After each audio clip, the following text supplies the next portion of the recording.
ਆ ਕਿਸੇ ਟਾਈਮ ਕੁੱਤਿਆਂ 'ਚ ਆ ਰਹਿ ਰਹੇ ਸੀ, ਜਾਨਵਰਾਂ ਦੇ ਵਿੱਚ, ਚੂਹਿਆਂ ਦੇ ਵਿੱਚ ਦਰਵਾਜ਼ਾ ਭੰਨ ਕੇ ਇਹਨਾਂ ਨੂੰ ਕੱਢਿਆ।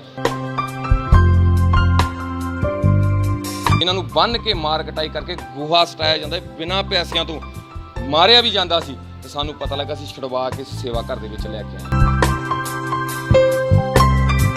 ਕਿੜਕਿੜੇ ਇਹਨਾਂ ਦੇ 9 ਹੋ ਚੁੱਕੇ ਸੀ ਤੇ ਬਹੁਤ ਬੁਰਾ ਹਾਲ ਸੀ। ਚੰਮ ਜੂਆਂ ਵੀਰ ਜੀ ਇਹਨਾਂ ਦੇ ਪਈਆਂ ਸੀ, ਚੰਮ ਜੂਆਂ ਜਿਹੜੀਆਂ ਕਹਿੰਦੇ ਆ ਖੂਨ ਚੂਸਦੀਆਂ।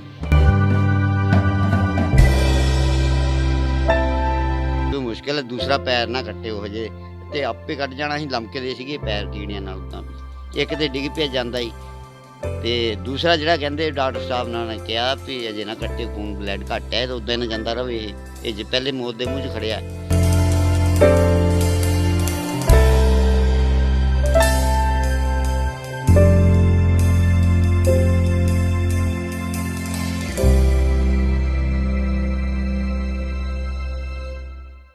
ਕਿਹਾ ਜਾਂਦਾ ਹੈ ਕਿ ਬੱਚੇ ਮਾਂ-ਬਾਪ ਦੀ ਜਿਹੜਾ ਬੁਢਾਪੇ ਦੀ ਲਾਠੀ ਹੁੰਦੇ ਆ, ਲੇਕਿਨ ਜਦੋਂ ਮਾਂ-ਬਾਪ ਬਜ਼ੁਰਗ ਹੁੰਦਾ ਤੇ ਉਹੀ ਬੱਚਿਆਂ ਵੱਲੋਂ ਮਾਂ-ਬਾਪ ਨੂੰ ਬੇਸਹਾਰਾ ਕਰ ਦਿੱਤਾ ਜਾਂਦਾ ਹੈ। ਤਾਂ ਉਹਨਾਂ ਬੇਸਹਾਰਾ ਮਾਪਿਆਂ ਨੂੰ ਸਾਂਭਣ ਲਈ ਗੁਰੂ ਆਸਰਾ ਜਿਹੜਾ ਹੈ ਆਸ਼ਰਮ ਹੈ, ਅੱਜ ਅਸੀਂ ਪਹੁੰਚੇ ਹਾਂ ਉੱਥੇ, ਜ਼ਿਲ੍ਹਾ ਹੁਸ਼ਿਆਰਪੁਰ ਦੇ ਵਿੱਚ ਹੈ। ਉਸਦੇ ਪ੍ਰਬੰਧਕ ਸਾਡੇ ਨਾਲ ਮੌਜੂਦ ਨੇ, ਗੱਲਬਾਤ ਕਰਦੇ ਹਾਂ। ਵਾਹਿਗੁਰੂ ਜੀ ਕਾ ਖਾਲਸਾ ਵੀਰ ਜੀ, ਵਾਹਿਗੁਰੂ ਜੀ ਕੀ ਫਤਿਹ ਜੀ। ਵਾਹਿਗੁਰੂ ਜੀ ਕਾ ਖਾਲਸਾ, ਵਾਹਿਗੁਰੂ ਜੀ ਕੀ ਫਤਿਹ ਜੀ। ਬਹੁਤ ਬਹੁਤ ਧੰਨਵਾਦ ਸੁਖਰਾਬ ਟੀਵੀ ਜੀ। ਕੀ ਨਾਮ ਵੀਰ ਜੀ ਤੁਹਾਡਾ? ਮੇਰਾ ਨਾਮ ਜੀ ਮਨਜੋਤ ਸਿੰਘ ਤਲਵੰਡੀ ਹੈ ਜੀ। ਗੁਰੂ ਆਸਰਾ ਦੇ ਤੁਸੀਂ ਪ੍ਰਬੰਧਕ ਜੇ, ਗੁਰੂ ਆਸਰਾ ਦੀ ਗੱਲ ਕਰੀਏ ਤੇ ਕਦੋਂ ਇਹ ਜਿਹੜਾ ਆਸ਼ਰਮ ਹੈ ਹੋਂਦ 'ਚ ਆਇਆ ਤੇ ਇੱਥੇ ਕਿੰਨੀ ਕੁ ਉਮਰ ਦੇ ਜਿਹੜੇ ਆ ਲੋਕ ਹੈ ਇੱਥੇ ਰਹਿ ਰਹੇ? ਇਹ ਜੀ ਗੁਰੂ ਆਸਰਾ ਸੇਵਾ ਘਰ 2015 ਚੋਂ ਬਾਬਾ ਦੀਪ ਸਿੰਘ ਸੇਵਾ ਦਲ ਵੈਲਫੇਅਰ ਸੁਸਾਇਟੀ ਦੀ ਇਹ ਹੋਂਦ ਵਿੱਚ ਆਈ, ਤੇ ਜਿਹੜਾ 2017 ਚ ਗੁਰੂ ਆਸਰਾ ਸੇਵਾ ਘਰ ਲਵਾਰਸਾਂ ਅਨਾਥਾਂ ਦੇ ਲਈ ਜਿਹੜਾ ਸ਼ੁਰੂਆਤ ਕੀਤੀ ਗਈ ਹੈ ਜੀ। ਹਾਂਜੀ, ਜੇ ਇੱਥੇ ਜੇ ਅਸੀਂ ਦੇਖਣਾ ਚਾਹੀਏ ਤਾਂ ਕਿੰਨੇ ਕੁ ਬਜ਼ੁਰਗ ਰਹਿ ਰਹੇ ਆ, ਤੁਸੀਂ ਸਾਨੂੰ ਦੱਸ ਸਕਦੇ ਹੋ ਕਿ ਕੌਣ-ਕੌਣ ਲੋਕ ਇੱਥੇ ਰਹਿ ਰਹੇ ਆ ਤੇ ਕਿਸ ਹਾਲਤ 'ਚ ਜਦੋਂ ਇੱਥੇ ਆਏ ਸੀ ਉਹ ਕੀ ਹਾਲਤ ਸੀ ਉਹਨਾਂ ਦੀ?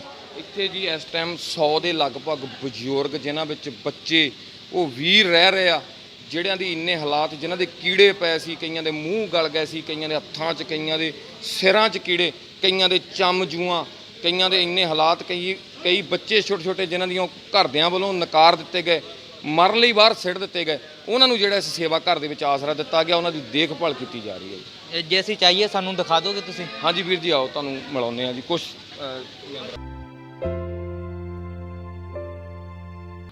ਇਹ ਦੇਖ ਸਕਦੇ ਤੁਸੀਂ ਸੁਰਿੰਦਰ ਬਾਬਾ ਜੀ, ਇਹ 32 ਸਾਲ ਬਾਅਦ ਇਹਨਾਂ ਨੂੰ ਬਾਬਾ ਜੀ ਨੂੰ ਕਮਰੇ ਚੋਂ ਕੱਢਿਆ। ਜਟਾਂ ਤੁਸੀਂ ਦੇਖ ਸਕਦੇ ਆ। ਇਹ ਗੁਰਦੁਆਰਾ ਸਾਹਿਬ 'ਚ ਪਾਠੀ ਸਿੰਘ ਸੀਗੇ ਕਿਸੇ ਟਾਈਮ, ਇੰਨੇ ਚੜ੍ਹਦੀ ਕਲਾ ਵਾਲੇ ਸਿੰਘ ਸੀ। ਆ ਤੁਸੀਂ ਪੁਰਾਣੀ ਫੋਟੋ ਦੇਖ ਸਕਦੇ ਆ, ਆ ਪੁਰਾਣੀ ਫੋਟੋ, ਸੰਤ ਬਾਬਾ ਹਰਨਾਮ ਸਿੰਘ ਜੀ, ਆ ਸੰਤ ਕਰਤਾਰ ਸਿੰਘ ਜੀ ਭਿੰਡਰਾਂ ਵਾਲੇ, ਇਹਨਾਂ ਦੇ ਬਹੁਤ ਚੜ੍ਹਦੀ ਕਲਾ ਸਿੰਘ ਸੀ। ਇਹਨਾਂ ਦੇ ਨਾਲ ਸੰਗ ਕੀਤਾ ਹੋਇਆ। ਇਹਨਾਂ ਪਿੰਡ ਦੇ ਗੁਰਦੁਆਰਾ ਸਾਹਿਬ ਦੇ ਵਿੱਚ ਪਾਠੀ ਸਿੰਘ ਦੀ ਡਿਊਟੀ ਕਰਦੇ ਸੀ।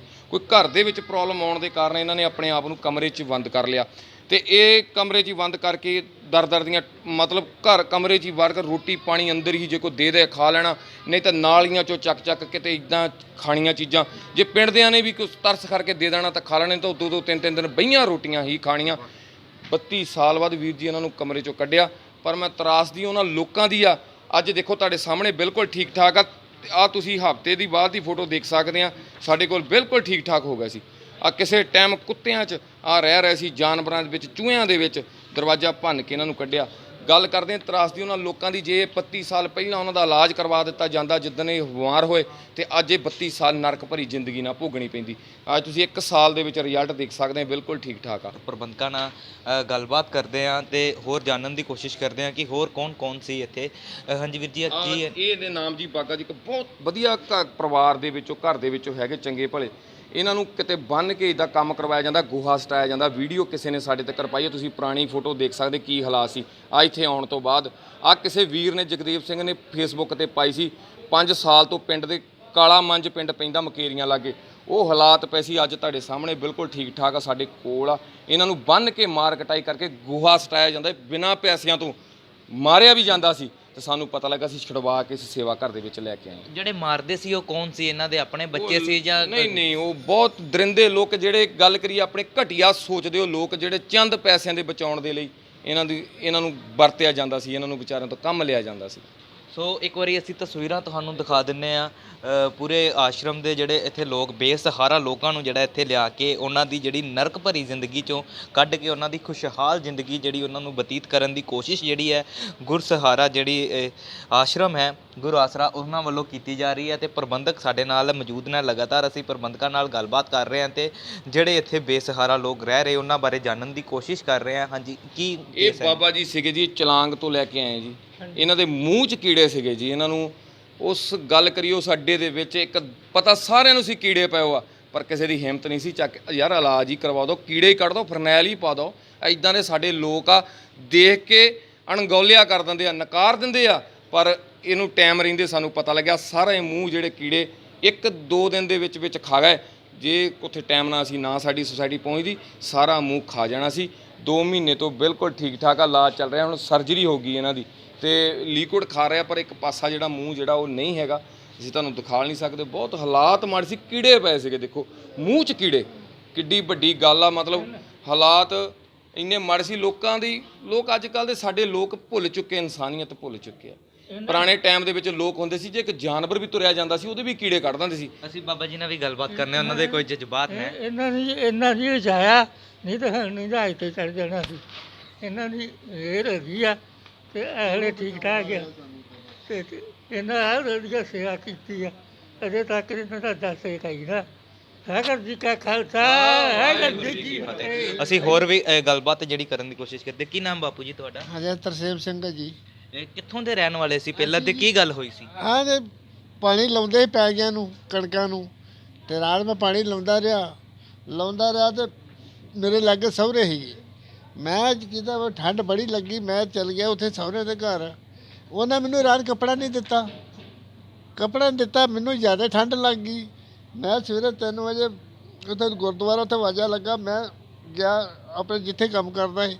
ਉੱਥੇ ਗੁੱਜਰ ਨੇ ਚੋਰੇ ਨੇ ਰਾਤ ਹੀ ਮੈਨੂੰ ਉਸੇ ਵੇਲੇ ਪਾਣੀ ਅੱਗ ਉੱਗ ਬਾਲ ਕੇ ਚਾਹ ਚੂ ਪਿਆਲ ਕੇ ਫਿਰ ਆਂਦਾ ਵੀ ਹੁਣ ਮੈਂ ਕੀ ਕਰਾਂ। ਮੈਂ ਉਹ ਗਿਆ ਸਰਪੰਚ ਹੀ ਜਿਹੜਾ ਸਰਦਾਰ ਦੇ ਕੰਮ ਕਰਦਾ ਸੀ ਮੈਂ। ਅੱਛਾ, ਉੱਥੇ ਮੈਂ ਉਹਨੂੰ ਜਾ ਕੇ ਕਹਿੰਦਾ ਵੀ ਇੱਦਾਂ ਗੱਲ ਹੋ ਗਈ ਆ ਤੇ ਉਹ ਵੀ ਬਹੁਤ ਤੰਗ ਆ ਤੇ ਇੱਦਾਂ ਕਰੀ। ਉਹ ਤਾਂ ਕੋਈ ਨਹੀਂ, ਉਹਨੂੰ ਅੰਮ੍ਰਿਤਸਰ ਲੈ ਜਾਂਦੇ ਆ। ਜਦੋਂ ਕਰਦਾ ਮੈਨੂੰ ਜ਼ਿਆਦਾ ਠੰਡ, ਉਹਨੂੰ ਦਵਾਈ ਲਈ ਡਾਕਟਰ ਨੂੰ ਲਿਆਂਦੇ, ਦਵਾਈਆਂ ਦਿੱਤੀਆਂ, ਪਰ ਮੈਨੂੰ ਜਿਹੜੀ ਠੰਡ ਜ਼ਿਆਦਾ ਲੱਗ ਗਈ। ਉਹ ਠੰਡ ਦੇ ਨਾਲ ਮੇਰਾ ਫਿਰ ਸਰੀਰ ਜਿਹੜਾ ਵੀ ਸਹੁਰੇ ਜਾ ਕੇ ਚੱਲ ਗਏ। ਉੱਥੇ ਜਾ ਕੇ ਮੋਟਰ ਤੋਂ ਰਹਿੰਦਾ ਸੀ ਮੈਂ। ਮੈਨੂੰ ਕਬਰਾਂ ਦੇ ਵਿੱਚ ਸੁੱਟ ਗਏ ਸਾਨੂੰ ਦੋਵਾਂ ਜੀਆਂ ਨੂੰ। ਉਹ ਸਾਡੇ ਘਰ ਦੇ ਉੱਥੇ ਸਾਨੂੰ ਦੋਵਾਂ ਜੀਆਂ ਨੂੰ ਕਬਰਾਂ ਦੇ ਵਿੱਚ ਸੁੱਟ ਗਏ, ਜਿੰਦਿਆਂ ਨੂੰ ਹੀ ਸੁੱਟ ਕੇ। ਤੇ ਉੱਥੇ ਅਸੀਂ ਰਹੇ 8-10 ਦਿਨ ਦੂਰ। ਤੀਸਰੇ ਚੌਥੇ ਪਿੰਡ ਦੇ ਰੋਟੀ ਦੇ ਕੇ ਜਾਂਦੇ ਰਹੇ ਆ। ਉਹ ਤੋਂ ਫਿਰ ਚੁੱਕ ਕੇ ਲੈ ਆਇਆ, ਸਾਨੂੰ ਲੈ ਕੇ ਪਿੰਡ ਲਿਆਂਦਾ। ਪਿੰਡ ਦੇ ਨੇ ਉਹਨਾਂ ਨੂੰ ਸਰਪੰਚ ਨੇ ਕਿਹਾ ਮੇਰੇ ਕਬਰਾਂ 'ਚ ਪਿੰਡ ਦੇ ਚੁੱਕ ਕੇ ਲੈ ਜਾਓ, ਨਹੀਂ ਤਾਂ ਮੈਂ ਤੁਹਾਨੂੰ ਥਾਣੇ ਪਹੁੰਚਾ ਦੂੰਗਾ। ਤੇ ਅਸੀਂ ਹੋਰ ਵੀ ਤੁਹਾਡੇ ਨਾਲ ਬਟਾਲੇ ਸ਼ਹਿਰ ਤੋਂ ਇਹਨਾਂ ਦੇ ਘਰ ਵਾਲੇ ਤੇ ਇਦਾਂ ਮੈਂ ਸ਼ਾਰਟ 'ਚ ਦੱਸਦਾ, ਇਹਨਾਂ ਦੇ ਵਾਈਫ ਸਹੁਰੇ ਪਰਿਵਾਰ ਵੱਲੋਂ ਇਹਨਾਂ ਦਾ ਪਾਸਾ ਨਹੀਂ ਚੱਲਦਾ ਜੀ, ਬਿਲਕੁਲ ਵੀ। ਅਟੈਕ ਆ ਗਿਆ, ਬਿਲਕੁਲ ਪਾਸਾ ਨਹੀਂ ਚੱਲਦਾ ਇਹਨਾਂ ਨੂੰ। ਇਹ ਜਿੱਦਾਂ ਹਾਲਾਤ 'ਚ ਲੈ ਕੇ ਆਏ ਨਾ, ਇਹਨਾਂ ਦੀ ਜਿਹੜੀ ਵਾਈਫ ਆ ਉਹ ਵੀ ਮੈਂਟਲੀ ਅਪਸੈਟ ਆ, ਨਹੀਂ ਸਹੀ ਹੈਗੀ। ਪਰ ਇਹ ਰੋਟੀ ਲਈ ਵੀ ਮੁਤਾਜ ਸੀ, ਉੱਥੇ ਰੋਟੀ ਵੀ ਸਹੁਰੇ ਪਰਿਵਾਰ ਵੱਲੋਂ ਆਪ ਖਾ ਲੈਣੀ, ਇਹਨਾਂ ਵਿਚਾਰੇ ਨੂੰ ਭੁੱਖੇ ਹੀ ਰਹਿਣ ਦੇਣਾ। ਹੋਰ ਇੱਥੇ ਆ ਜਿਹੜੀ ਜੀ ਇਹ ਸਾਡੇ ਬਾਬਾ ਜੀ, ਇਹ ਨਾ ਦੇਖੋ, ਇਹਨਾਂ ਨੂੰ ਪਹਿਲਾਂ ਹੀ ਪ੍ਰਮਾਤਮਾ ਨੇ ਇੱਕ ਮਾਰ ਮਾਰੀ ਸੀ, ਨਾ ਬੋਲ ਸਕਦੇ ਨਾ ਸੁਣ ਸਕਦੇ। ਇੱਕ ਜ਼ਿਮੀਂਦਾਰ ਪਰਿਵਾਰ ਚੋਂ ਇਹਨਾਂ ਨੂੰ ਲਿਆਂਦਾ। ਇਹਨਾਂ ਦੇ ਗੋਡੇ ਦੇ ਥੱਲੇ ਕੀੜੇ ਸੀ, ਏਡੇ ਏਡੇ ਕੀੜੇ ਚੱਲ ਰਹੇ ਸੀ। ਜਦੋਂ ਕੀੜੇ ਚੱਲ ਪਏ, ਸੱਟ ਲੱਗ ਗਈ ਇਹਨਾਂ ਦੀ। ਇਹ ਪੱਠੇ ਲੈਣ ਜਾਣੇ ਰੇੜੇ ਦੇ ਉੱਪਰ, ਐਕਸੀਡੈਂਟ ਹੋਇਆ, ਸੱਟ ਲੱਗ ਗਈ। ਉਹ ਸੱਟ ਲੱਗਣ ਦੇ ਨਾਲ ਉੱਥੇ ਇਲਾਜ ਦਾਣਾ ਨਹੀਂ ਕਰਵਾ, ਤੇ ਕੀੜੇ ਪੈ ਗਏ। ਕੀੜੇ ਪੈਣ ਦੇ ਨਾਲ ਉਸ ਬੰਦੇ ਨੇ ਇਲਾਜ ਨਹੀਂ ਕਰਵਾਇਆ, ਵੀ ਸਾਰੀ ਜ਼ਿੰਦਗੀ ਮੇਰੇ ਕੋਲ ਕੰਮ ਕੀਤਾ। ਇਹ ਬੰਦੇ ਨੇ ਉਸਨੇ ਇਹਨੂੰ ਬਾਹਰ ਧੱਕਾ ਦਿੱਤਾ। ਇੱਕ ਖੰਡਰ ਦੇ ਵਿੱਚੋਂ ਲੈ ਕੇ ਆਏ ਆ, ਬਿਨਾਂ ਉੱਥੇ 2 ਕਮਰੇ ਸੀ, ਖੰਡਰ 'ਚ ਪਏ ਸੀ, ਭੁੱਖੇ ਤੇ ਆਏ, ਕੀੜੇ ਚੱਲ ਰਹੇ ਸੀ। ਤੇ ਅੱਜ ਤੁਹਾਡੇ ਸਾਹਮਣੇ ਬਿਲਕੁਲ ਠੀਕ ਆ, ਇਲਾਜ ਹੋ ਰਿਹਾ। ਤੇ ਇੱਧਰ ਸਾਡੇ ਵਾਲੀਆ ਸਾਹਿਬ, ਇਹ ਕਿਸੇ ਟਾਈਮ ਇੱਟਾਂ ਦਾ ਭੱਠਾ ਸੀ ਇਹਨਾਂ ਦਾ, ਕਿਸੇ ਟਾਈਮ ਇੱਟਾਂ ਦਾ ਭੱਠਾ ਸੀ, ਕੱਪੜੇ ਦੀ ਦੁਕਾਨ ਸੀ, ਮੰਡੀ 'ਚ ਆੜਤ ਸੀ। ਇੰਨੀ ਵਧੀਆ ਫੈਮਿਲੀ ਸੀ, ਲੱਖਾਂ ਕਰੋੜਾਂ ਰੁਪਏ ਦੀ ਜਾਇਦਾਦ ਦੇ ਮਾਲਕ ਸੀ। ਪਰ ਇਹਨਾਂ ਨੂੰ ਕਿਸੇ ਟਾਈਮ ਦਰ ਦੀਆਂ ਠੋਕਰਾਂ ਖਾਣ ਲਈ ਮਜਬੂਰ। ਸਾਰੇ ਪਰਿਵਾਰ ਨੇ ਇਹਨਾਂ ਨੂੰ, ਜਿਹੜਾ ਇਹਨਾਂ ਰਿਸ਼ਤੇਦਾਰਾਂ ਨੇ ਕਬਜ਼ਾ ਕਰ ਲਿਆ, ਲੈਣ ਦੇਣ ਜ਼ਿਆਦਾ ਹੋ ਗਿਆ ਤੇ ਜੱਦੀ ਪੁਸ਼ਤੀ ਕਾਰੋਬਾਰ ਸੀ ਤੇ ਦਰ ਦੀਆਂ ਠੋਕਰਾਂ ਖਾਣ ਲਈ ਮਜਬੂਰ। ਦੇਖੋ ਕਿੜਕਿੜੇ ਇਹਨਾਂ ਦੇ 9 ਹੋ ਚੁੱਕੇ ਸੀ ਤੇ ਬਹੁਤ ਬੁਰਾ ਹਾਲ ਸੀ। ਚੰਮ ਜੂਆਂ ਵੀਰ ਦੀ ਇਹਨਾਂ ਦੇ ਪਈਆਂ ਸੀ, ਚੰਮ ਜੂਆਂ ਜਿਹੜੀਆਂ ਕਹਿੰਦੇ ਆ ਖੂਨ ਚੂਸਦੀਆਂ। ਉਹ ਅਸੀਂ ਇਹਨਾਂ ਨੂੰ ਲੈ ਕੇ ਆਂਦਾ। ਇੰਨੇ ਹਾਲਾਤ 5 ਸਾਲ ਬਾਅਦ ਰਿਕਵਰ ਕੀਤਾ ਸੀ। ਤਾਂ ਫਿਰ ਅੱਜ ਤੁਹਾਡੇ ਸਾਹਮਣੇ ਬੱਚਿਆਂ ਨੇ ਬਿਲਕੁਲ ਕੱਢਤਾ ਸੀ ਇਹਨਾਂ ਨੂੰ? ਬੱਚਿਆਂ ਦੇ ਹੈ ਹੀ ਨਹੀਂ ਸੀਗੇ, ਰਿਸ਼ਤੇਦਾਰ ਸੀਗੇ, ਵਿਆਹ ਨਹੀਂ ਕਰਵਾਇਆ ਸੀ, ਮੈਰਿਡ ਨਹੀਂ ਸੀ। ਅੱਜ ਤੋਂ 16-17 ਸਾਲ ਘੋਗ ਰੇਟਾਂ ਦਾ ਪੱਠਾ ਹੁੰਦਾ ਸੀ, ਜ਼ਿਆਦਾ ਸਾਲ ਹੀ ਮੈਨੂੰ ਤਕਰੀਬਨ ਹੋ ਚੁੱਕਿਆ ਤੇ ਵਧੀਆ ਪਰਿਵਾਰ 'ਚ ਸੀ ਤੇ ਪਰ ਕਿਸਮਤ ਦੀ ਗੱਲ ਆ। ਤੁਹਾਨੂੰ ਦਿਖਾ ਰਹੇ ਹਾਂ ਗੁਰ ਆਸਰਾ ਆਸ਼ਰਮ ਦੀ, ਜਿੱਥੇ ਬੇਸਹਾਰਾ ਲੋਕਾਂ ਨੂੰ ਲਿਆ ਕੇ ਉਹਨਾਂ ਨੂੰ ਨਰਕ ਭਰੀ ਜ਼ਿੰਦਗੀ ਚੋਂ ਕੱਢਿਆ ਜਾ ਰਿਹਾ। ਇੱਕ ਤਸਵੀਰ ਅਸੀਂ ਹੋਰ ਦਿਖਾ ਰਹੇ ਹਾਂ ਕਿ ਇਹ ਦੋ ਸ਼ਖਸ ਹੈ ਜਿਹੜੇ, ਇਹਨਾਂ ਦੇ ਜਿਹੜੇ ਸਰੀਰ ਦੇ ਵਿੱਚ ਕੀੜੇ ਜਿਹੜੇ ਪੈ ਗਏ ਸੀ, ਲੇਕਿਨ ਗੁਰ ਆਸਰਾ ਆਸ਼ਰਮ ਵਿੱਚ ਜਦੋਂ ਆਏ ਤਾਂ ਇਹਨਾਂ ਦਾ ਇਲਾਜ ਜਿਹੜਾ ਇੱਥੇ ਕੀਤਾ ਗਿਆ। ਅਸੀਂ ਗੱਲਬਾਤ ਕਰਦੇ ਹਾਂ, ਕੀ ਮਾਮਲਾ ਸੀ ਜਦੋਂ ਇਹ ਤੁਹਾਡੇ ਕੋਲ ਆਏ, ਕਿਸ ਤਰ੍ਹਾਂ ਦਾ ਕੇਸ ਸੀ?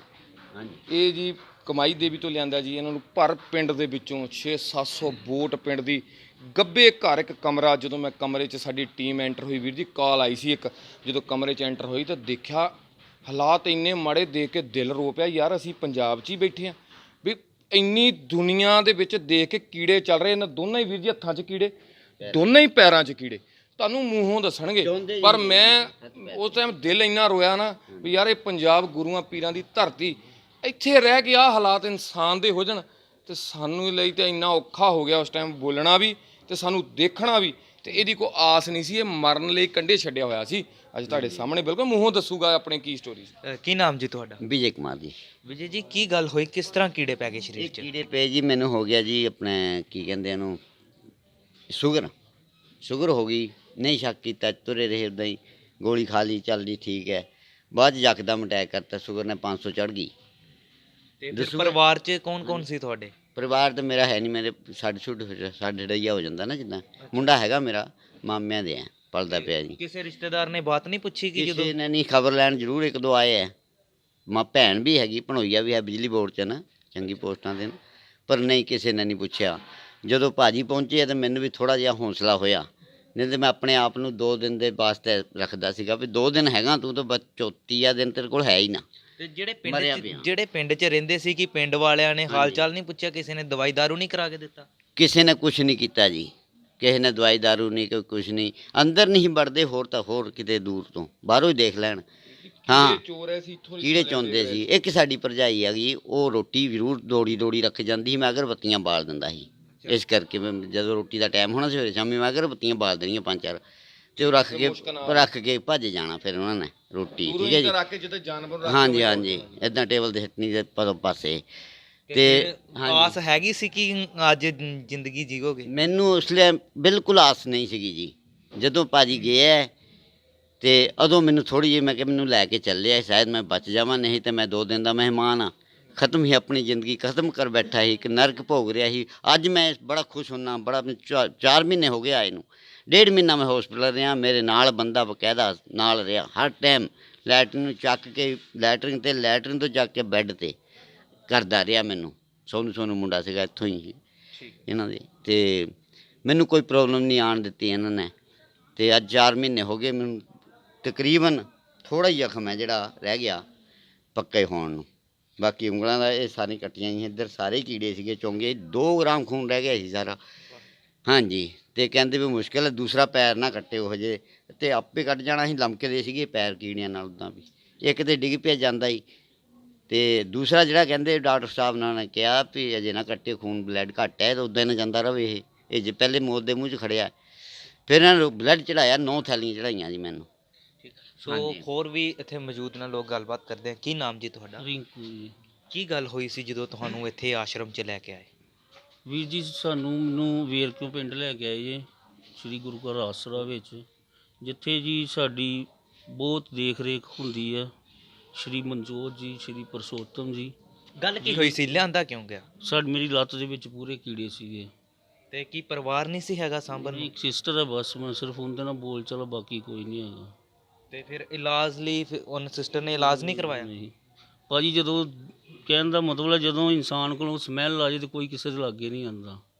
ਮੈਂ ਫਿਰ ਵੀ ਸ਼ੁਕਰਗੁਜ਼ਾਰ ਹਾਂ ਸ਼੍ਰੀ ਗੁਰੂ ਘਰ ਆਸਰਾ ਦਾ, ਜਿਨ੍ਹਾਂ ਨੂੰ ਕੋਈ ਸਮੈਲ ਨਹੀਂ ਆਉਂਦੀ। ਸਾਨੂੰ ਆ ਕੇ ਜਦੋਂ ਜੱਫੀ 'ਚ ਲੈ ਲੈਂਦੇ ਆ, ਸਾਨੂੰ ਇੱਕ ਰੋਟੀ ਪਾਣੀ ਦੀ ਬੁਰਕੀ ਸਾਡੇ ਅੰਦਰ ਪੈ ਜਾਂਦੀ, ਸਾਨੂੰ ਪਤਾ ਲੱਗ ਜਾਂਦਾ ਕਿ ਮਹਾਰਾਜ ਨੇ ਸਾਡਾ ਹੱਥ ਫੜ ਲਿਆ। ਸਾਨੂੰ ਕਿਸੇ ਚੀਜ਼ ਦੀ ਕੋਈ ਘਾਟ ਨਹੀਂ ਹੈਗੀ। ਕਿਤੇ ਇਨਸਾਨ ਨੂੰ ਅਸੀਂ ਕਿਤੇ ਸੜਕ ਦੇ ਉੱਤੇ ਇੱਕ ਇਨਸਾਨ ਨੂੰ ਤਰਸੀ ਦਾ ਸੀ। ਅੱਜ ਵਾਹਿਗੁਰੂ ਜੀ ਮੈਂ 35 ਜਣੇ 'ਚ ਸੌਂਦਾ। ਕਿਤੇ ਵਾਹਿਗੁਰੂ ਜੀ 2 ਵਜੇ ਰਾਤ ਨੂੰ ਕਿਸੇ ਨੂੰ ਕਹਿ ਦਈਏ ਪਾਣੀ ਪਿਆ ਦੇ, ਸਾਨੂੰ ਪਾਣੀ ਪਿਆਉਣ ਵਾਲਾ ਕੋਈ ਹੈਗਾ। ਜੀ ਇਹ ਬਹੁਤ ਵੱਡਾ ਇੱਕ ਸਵਾਲ ਹੈ ਕਿ ਜਦੋਂ ਆਪਣਾ ਪਰਿਵਾਰਿਕ ਮੈਂਬਰ ਨੂੰ ਕੋਈ ਕੀੜੇ ਪੈ ਜਾਂਦੇ ਜਾਂ ਕੁਝ ਪੈ ਜਾਂਦੇ, ਆਪਣਾ ਪਰਿਵਾਰਿਕ ਮੈਂਬਰ ਹੀ ਨਹੀਂ ਪੁੱਛਦਾ ਤੇ ਕਿਸ ਤਰ੍ਹਾਂ ਫਿਰ ਹੌਸਲਾ ਪੈਂਦਾ ਕਿ ਉਸ ਨੂੰ ਚੁੱਕ ਕੇ ਲਿਆ ਕੇ ਇੱਥੇ ਆਸ਼ਰਮ 'ਚ ਉਹਦਾ ਇਲਾਜ ਕਰਾਂ। ਬਹੁਤ ਵੱਡੀ ਇੱਕ ਗੱਲ ਹੈ। ਦੇਖੋ ਜੀ, ਇੱਕ ਜਿਹੜਾ ਕਿਸੇ ਦੇ ਪਰਿਵਾਰ ਦੇ ਨਾਲ ਬੱਚਾ ਮਿਲਾਉਣਾ, ਕੋਈ 10 5 6 ਸਾਲਾਂ ਦਾ ਗਵਾਚਾ ਆ, ਉਹਨੂੰ ਪੁੱਛ ਕੇ ਦੱਸੋ, ਪਤਾ ਲੱਗਦਾ ਉਹਨੂੰ ਪੁੱਛ ਕੇ ਜਿਹਦੇ ਪਰਿਵਾਰ ਦਾ ਜੀ ਗਵਾਚ ਗਿਆ, ਜਦੋਂ ਉਹਦੇ ਨਾਲ ਪਰਿਵਾਰ ਦੇ ਨਾਲ ਬੱਚਾ ਮਿਲਾਉਣਾ। ਜਿਵੇਂ ਇਵੇਂ ਰਿੰਕੂ ਇਹ ਗੱਲ ਕਰਦਾ, ਜਦੋਂ ਆਇਆ ਸੀ ਇਹਦੀ ਲੱਤ 'ਚ ਕੀੜੇ ਚੱਲ ਰਹੇ ਸੀ, ਸਾਰੀ ਲੱਤ ਗਲੀ ਹੋ ਸੀ।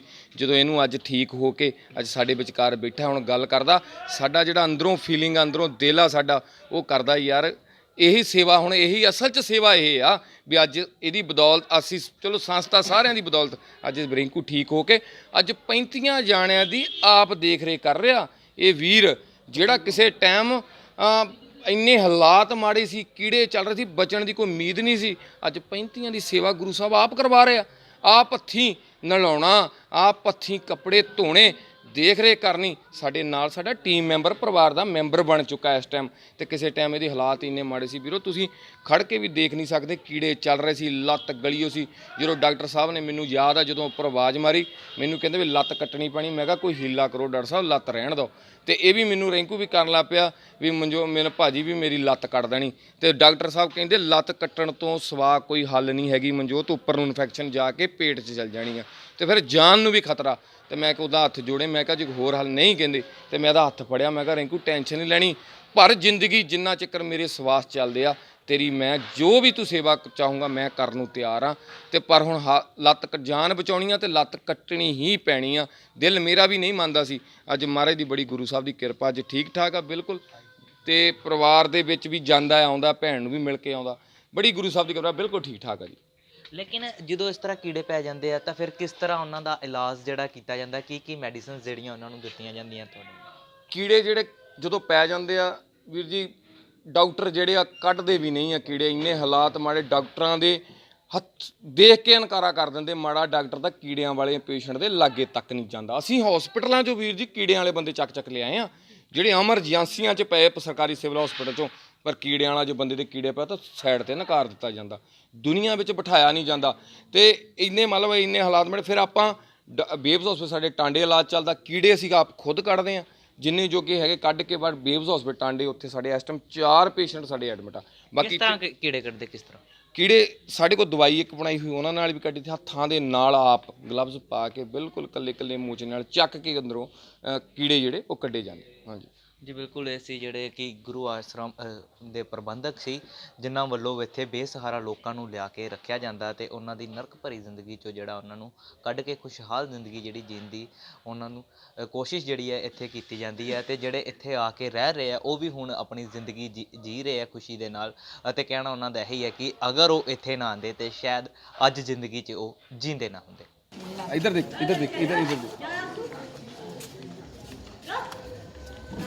ਲਈ ਵੀਰ ਜੀ ਛੱਡ ਦਿੱਤਾ ਸੀ ਜਦੋਂ ਲੈ ਕੇ ਆਉਂਦੇ। ਕਿਸ ਤਰ੍ਹਾਂ ਸਾਰਾ ਖਰਚਾ ਹੈਂਡਲ ਕਰਦੇ ਜੀ? ਵੀਰ ਜੀ ਬਾਬਾ ਦੀਪ ਸਿੰਘ ਸੇਵਾ ਦਲ ਵੈਲਫੇਅਰ ਸੁਸਾਇਟੀ ਨਾ ਕਿਸੇ ਤੋਂ ਕੋਈ ਪੈਸਾ ਲੈਂਦੇ। 2015 ਚੋਂ ਸੁਸਾਇਟੀ ਸਾਡੀ ਆਈ ਸੀ, ਅਸੀਂ ਆਪਣੇ ਲੈਵਲ ਤੱਕ ਜਿਹੜੇ ਨੌਜਵਾਨ ਇਕੱਠੇ ਹੋ ਕੇ ਇੱਕ ਮੋਟ ਪਰਿਵਾਰ ਵਾਂਗੂ ਹੋ ਕੇ ਅਸੀਂ ਕਰਦੇ ਸੀਗੇ। ਫਿਰ ਹੁਣ ਸੰਗਤ ਜਿਹੜੀ ਜੁੜਨ ਲੱਗੀ ਆ, ਉਹ ਇੱਥੇ ਆਣ ਕੇ ਜੋ ਸੇਵਾ ਕਰ ਦਿੰਦੇ, ਪਰ ਕਦੀ ਵੀ ਕਿਸੇ ਸੰਸਥਾ ਕੋਈ ਨਾ ਕਿਤੇ ਜਾਂਦੀ ਲੈਣ ਤੇ ਨਾ ਕਿਸੇ ਨੂੰ ਕਹਿੰਦੇ ਆ, ਇੱਥੇ ਆਣ ਕੇ ਉਹ ਸੇਵਾ ਦੇ ਦੇ, ਉਹ ਲੈ ਲਈਦੀ। ਜੇ ਕੋਈ ਸਮਾਨ ਦੇਣਾ ਚਾਹੁੰਦਾ, ਚਾਹੇ ਸਾਨੂੰ ਰਾਸ਼ਨ ਦੀ ਲੋੜ ਆ, ਸਾਡੇ ਹਸਪੀਟਲ 'ਚ ਇਲਾਜ ਕਰਾਉਣ ਦੀ ਲੋੜ ਆ ਤੇ ਸਾਨੂੰ ਹਸਪੀਟਲ 'ਚ ਉੱਥੇ ਸਿੱਧੇ ਦੇ ਦਿੱਤੇ ਜਾਂਦੇ ਆ, ਤੇ ਜਾਂ ਫਿਰ ਸਾਡੇ ਇੱਥੇ ਕੋਈ ਰਾਸ਼ਨ ਦੀ ਲੋੜ ਆ, ਉਹ ਰਾਸ਼ਨ ਦੇ ਦਿੱਤੇ ਜਾਂਦੇ ਆ। ਇੱਦਾਂ ਜਿਹੜੀ ਇਹ ਸੰਸਥਾ ਜਿਹੜੀ ਚੱਲ ਰਹੀ ਹੈ ਜੀ ਬਿਲਕੁਲ, ਇਹ ਸੀ ਗੁਰੂ ਆਸਰਾ ਜਿਹੜਾ ਆਸ਼ਰਮ ਹੈ, ਜ਼ਿਲ੍ਹਾ ਹੁਸ਼ਿਆਰਪੁਰ ਨਾਲ ਸੰਬੰਧਿਤ ਹੈ।